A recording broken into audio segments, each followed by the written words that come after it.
Howdy friend, Sam Houston here, hoping you're living in high cotton. And if you're lucky enough to be in Texas, I know you're most of the way there.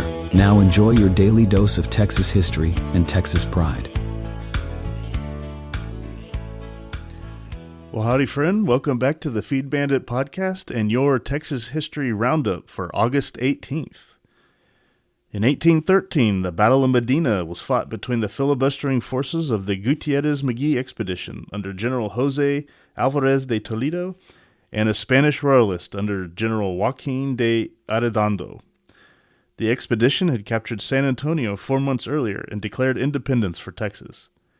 In the Battle of Medina, about 20 miles south of San Antonio, 1,800 royalists routed the 1,400 filibusters. One of Arredondo's officers was Lieutenant Antonio Lopez de Santa Anna. This was the bloodiest battle ever in Texas.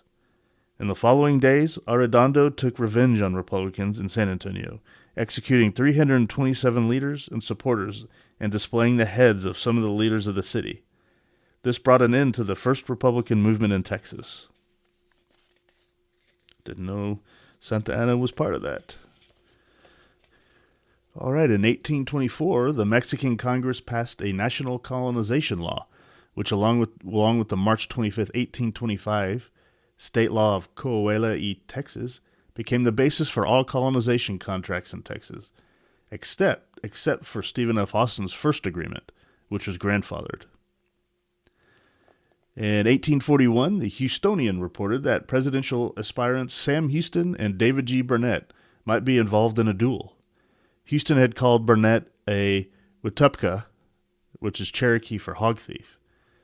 Burnett had said that Houston was a big drunkard and a half-Indian, and challenged him to a duel, but Houston refused.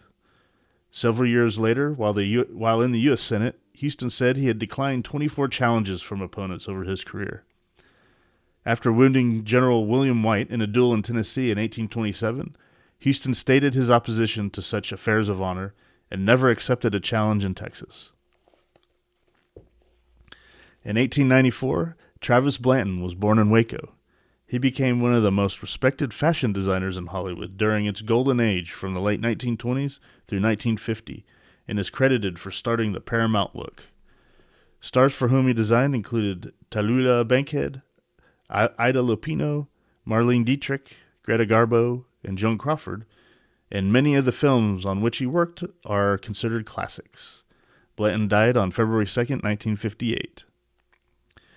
In 1916, a hurricane hit Corpus Christi, taking 20 lives and causing $1.5 million in property damage.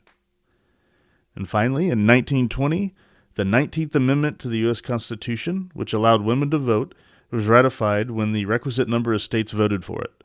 Among those instrumental in getting the amendment ratified was Minnie Fisher Cunningham of Texas, who lobbied hard in Texas and several other western states for its passage. All right.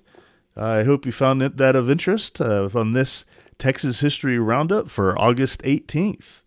I hope you guys have a great day, and we will catch you again tomorrow. All right. Thank you. You take care.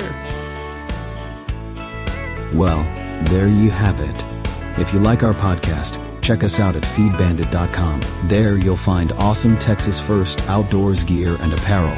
Your purchase helps support the Bandits and keeps this podcast on the air, fighting for you and for Texas. Remember, preserve the tradition, protect the legacy. Until next time.